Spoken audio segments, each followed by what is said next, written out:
Dear students, I hope you are well. My today's topic is rules on right form of verbs. প্রিয় শিক্ষার্থীরা,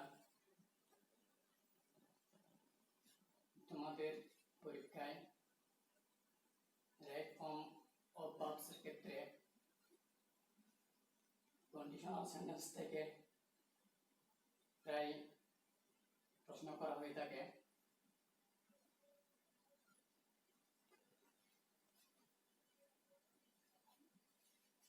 conditional sentence মানে হলো শর্তযুক্ত বাক্য। এই জাতীয় সেন্টেন্সের ক্ষেত্রে একটি শর্ত পূরণ হলে অন্য একটি কাজ সংঘটিত হয় বোঝায়। কন্ডিশনাল সেন্টেন্স সাধারণত তিন প্রকারের।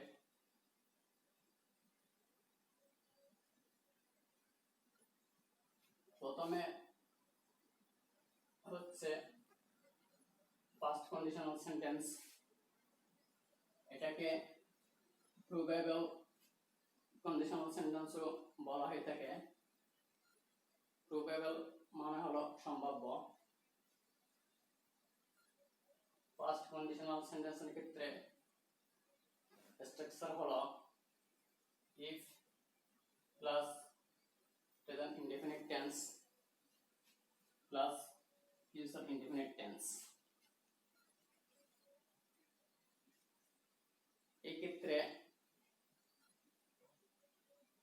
ইফ ক্লজের শর্ত এটা পূরণ হওয়া সম্ভব। মনে করো কোনো এক দেশের একজন প্রেসিডেন্ট পদপ্রার্থী যদি বলেন ইফ আই বিকাম প্রেসিডেন্ট, যদি আমি প্রেসিডেন্ট হই, I will change the social security system, আমি সামাজিক নিরাপত্তা ব্যবস্থা পরিবর্তন করব। এক্ষেত্রে ইফ ক্লজ এটা প্রেজেন্ট অথবা ফিউচার টেন্সকে নির্দেশ করতেছে। ওই প্রেসিডেন্ট পদপ্রার্থী বলতেছেন যদি আমি প্রেসিডেন্ট হই, তার মানে যদি আমি বর্তমানে প্রেসিডেন্ট হই অথবা ভবিষ্যতে প্রেসিডেন্ট হই, I will change the social security system, আমি সামাজিক নিরাপত্তা ব্যবস্থা পরিবর্তন করব। তাহলে এখানে বর্তমানে বা ভবিষ্যতে ইফ ক্লজের শর্তটা পূরণ হলে ভবিষ্যতে এই মেইন ক্লজের কাজ এটা সংঘটিত হবে। এই ক্ষেত্রে ইফ ক্লজের শর্ত এটা পূরণ হওয়া সম্ভব। এখন তোমাদের পরীক্ষায় রাইট ফর্ম অফ ভার্ব এর ক্ষেত্রে যদি এরকম একটা সেন্টেন্স দেয়া থাকে ইফ হি ওয়ার্কস হার্ড, যদি সে কঠোর পরিশ্রম করে, হি ব্রেকেড বার দেয়াসে শাইন ইন লাইফ, সে জীবনে উন্নতি করবে, এরকম বোঝাবে। তাহলে এখানে ইফ ক্লজটা প্রেজেন্ট ইনডেফিনিট টেন্স আছে, তাহলে ইফ এর সাথে প্রেজেন্ট ইনডেফিনিট টেন্স থাকলে অপর ক্লজটা হবে মেইন ক্লজটা হবে ফিউচার ইনডেফিনিট টেন্সে। তাহলে এখানে এটা মেইন ক্লজ এটা হবে ফিউচার ইনডেফিনিট টেন্সে, কারণ এখানে ইফ ক্লজ এটা প্রেজেন্ট ইনডেফিনিট টেন্স আছে, মেইন ক্লজ এটা ফিউচার ইনডেফিনিট টেন্স হবে। আর ফিউচার ইনডেফিনিট টেন্সে হলে এখানে সাবজেক্টের পরে অক্সিলারি ভার্ব উইল বসবে, এরপরে ভার্বের বেস ফর্ম থাকবে। শাইন এটা বেস ফর্মে আছে, তাহলে এখানে একটা অক্সিলারি ভার্ব উইল লাগবে, তাহলে आंसर হবে উইল শাইন। এখানে কারেক্ট ভার্বের কারেক্ট ফর্ম হবে উইল শাইন, উইল শাইন। তোমাদের পরীক্ষায় কমপ্লিটিং সেন্টেন্সের ক্ষেত্রেও কন্ডিশনাল সেন্টেন্সের ব্যবহার প্রায় সময় এসে থাকে। যদি তোমাদের পরীক্ষায় কমপ্লিটিং সেন্টেন্সে এরকম একটা সেন্টেন্স দিয়ে থাকে, ইফ ইউ রিড অ্যাটেন্টিভলি, এরকম এই পর্যন্ত যদি দিয়ে থাকে, তাহলে তোমাকে বাক্যাংশ কমপ্লিট করতে হবে। এখানে তোমাকে কি লিখতে হবে? ইফ ইউ রিড অ্যাটেন্টিভলি, যদি তুমি মনোযোগের সাথে পড়ো, তাহলে এখানে ইফ ক্লজটা প্রেজেন্ট ইনডিফিনিট টেন্স আছে, তাহলে ইফ ক্লজটা প্রেজেন্ট ইনডিফিনিট টেন্স থাকলে মেইন ক্লজটা ফিউচার ইনডিফিনিট টেন্স হবে। তাহলে এখানে তোমাকে ফিউচার ইনডিফিনিট টেন্সের একটা ক্লজ লিখতে হবে। তাহলে এখানে আমি লিখেছি ইউ উইল পাস, তুমি পাস করবে। ইফ ইউ রিড অ্যাটেন্টিভলি, যদি তুমি মনোযোগের সাথে পড়ো, ইউ উইল পাস, তুমি পাস করবে। এরপরে দেখো সেকেন্ড কন্ডিশনাল সেন্টেন্স।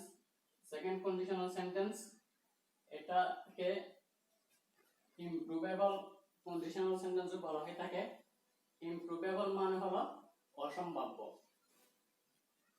এই ক্ষেত্রে স্ট্রাকচার হলো ইফ এর সাথে পাস্ট ইনডিফিনিট টেন্স থাকবে, এরপরে মেইন ক্লজটা হবে পাস্ট কন্ডিশনাল। পাস্ট কন্ডিশনাল হলো সাবজেক্টের পরে উড, মাইট অথবা কুড থাকবে, এরপরে ভার্বে বেস ফর্ম হবে। Subject plus would, might, could, এরপরে ভার্বে বেস ফর্ম, এটা হলো পাস্ট কন্ডিশনাল। এখানে এক্সাম্পল হিসেবে আমি দিয়েছি, মনে করো কোনো একজন স্কুলের ছাত্র যদি বলে ইফ আই বিকেম প্রেসিডেন্ট, যদি আমি প্রেসিডেন্ট হতাম, I would change the social security system, আমি সামাজিক নিরাপত্তা ব্যবস্থা পরিবর্তন করতাম। এখানে একজন স্কুলের ছাত্রের জন্য বর্তমানে একজন প্রেসিডেন্ট হওয়া এটা সম্ভব নয়। সে কল্পনা করতেছে যদি সে প্রেসিডেন্ট হতো, সে সামাজিক নিরাপত্তা ব্যবস্থা উন্নতি, সামাজিক নিরাপত্তা ব্যবস্থা পরিবর্তন করত। এক্ষেত্রে এই ইফ ক্লজের শর্ত এটা পূরণ হওয়া সম্ভব নয়। ইফ আই বিকেম প্রেসিডেন্ট, যদি আমি প্রেসিডেন্ট হতাম, এটা ইফ এর সাথে আই বিকেম প্রেসিডেন্ট, এটা পাস্ট ইনডিফিনিট টেন্সে আছে। যদিও এটা পাস্ট ইনডিফিনিট টেন্সে আছে, এটা কিন্তু বর্তমান সময়কে নির্দেশ করতেছে। তাহলে ইফ আই বিকেম প্রেসিডেন্ট, যদি আমি বর্তমানে প্রেসিডেন্ট হতাম, I would change the social security system, আমি সামাজিক নিরাপত্তা ব্যবস্থা পরিবর্তন করতাম। তার মানে আমি এখন আমার প্রেসিডেন্ট হওয়া সম্ভব নয়, সেজন্য মেইন ক্লজের সেটা করাও সম্ভব নয়। এখানে if I became president, if এর সাথে আই বিকেম প্রেসিডেন্ট, এটা পাস্ট ইনডিফিনিট টেন্সে আছে। আর এরপরে মেইন ক্লজ পাস্ট কন্ডিশনাল, এখানে সাবজেক্ট আই আছে, এরপরে উড আছে, উডের পরে ভার্বের বেস ফর্ম চেঞ্জ আছে, এটা হচ্ছে পাস্ট কন্ডিশনাল। এরপরে দেখো third conditional sentence. Third conditional সেন্টেন্সকে ইম্পসিবল কন্ডিশনাল সেন্টেন্সও বলা হয়ে থাকে। ইম্পসিবল মানে অসম্ভব। এই ক্ষেত্রে স্ট্রাকচার হলো ইফ এর সাথে পাস্ট পারফেক্ট টেন্স থাকবে, এরপরে মেইন ক্লজটা হবে পারফেক্ট কন্ডিশনাল। ইফ এর সাথে পাস্ট পারফেক্ট টেন্সের একটা সেন্টেন্স থাকবে, এরপরে মেইন ক্লজ হবে পারফেক্ট কন্ডিশনাল। পারফেক্ট কন্ডিশনালটা হচ্ছে সাবজেক্টের পরে would have অথবা might have করবে, এরপরে বাড়বে past participle হবে। এটা হচ্ছে পারফেক্ট কন্ডিশনাল। সাবজেক্টের পরে would have অথবা might have, এরপরে বাড়বে past participle, তাহলে এটা হচ্ছে পারফেক্ট কন্ডিশনাল। এখানে एग्जांपल হিসেবে আমি দিয়েছি if you studied hard,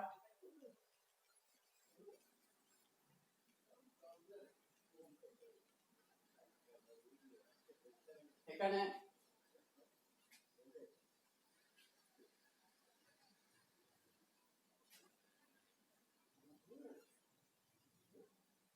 if you had হবে past perfect tense। if you had studied hard, যদি তুমি কঠোর পড়ালেখা করতে, you could have passed in the examination, তুমি পরীক্ষায় পাস করতে পারতে। এখানে if clause এর সত্য এটা পূরণ হওয়া অসম্ভব, কারণ এখানে সত্য এটা অতীতে একটা সত্য পূরণ হলে আরেকটা কাজ গপ্ত, এরকম হচ্ছে। এখানে সত্য এটাও অতীতে, আর কাজ যেটা গপ্ত সেটাও অতীতে গপ্ত, কিন্তু এখানে যেহেতু সত্য এটা পূরণ হয়নি আর কাজটাও হয়নি। if you had studied hard, যদি তুমি কঠোর পড়ালেখা করতে, you could have passed in the examination, তুমি পরীক্ষায় পাস করতে পারতে। এখানে তুমি কঠোর পড়ালেখা করনি আর পরীক্ষায় পাসও করনি। এখন এই সত্য এটা if clause এর সত্য এটা আর পূরণ হওয়া সম্ভব নয়, কারণ অতীতের সময় আর ফিরে পাওয়া যাবে না। তাহলে এখানে if you had studied hard, if এর সাথে you had studied hard, এটা past perfect tense দেয়া আছে, এরপরে মেইন ক্লজটা হবে পারফেক্ট কন্ডিশনাল। এখানে সাবজেক্ট you, এরপরে could have হইছে, এরপরে বাড়বে past participle হইছে, এটা হচ্ছে পারফেক্ট কন্ডিশনাল। এখানে তার কন্ডিশনাল সেন্টেন্সের ক্ষেত্রে if কে বাদ দিয়ে লেখা যায়, তখন স্ট্রাকচার হবে had প্লাস সাবজেক্ট প্লাস বাড়বে past participle। এভাবে had প্লাস সাবজেক্ট প্লাস বাড়বে past participle হলে, এবং এটা দ্বারা যদি কোনো সত্য বোঝানো হয়, সেক্ষেত্রেও মেইন ক্লজটা হবে পারফেক্ট কন্ডিশনাল। এখানে দেখো at he wanted, যদি সে চাইতো, এখানে প্রথমে সাবজেক্ট এরপরে হি, এখানে প্রথমে had এরপরে সাবজেক্ট হি, এরপরে বারবার past participle wanted বসেছে। at he wanted, যদি সে চাইতো, এখানে সত্য হলো যদি সে চাইতো, তাহলে এক্ষেত্রে মেইন ক্লজটা হবে পারফেক্ট কন্ডিশনাল। এখানে সাবজেক্ট দ্য, এরপরে would have, এরপরে বারবার past participle help।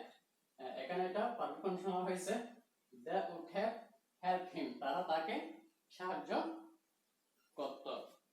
at he wanted, যদি সে চাইতো, they would have helped him, তারা তাকে সাহায্য করত।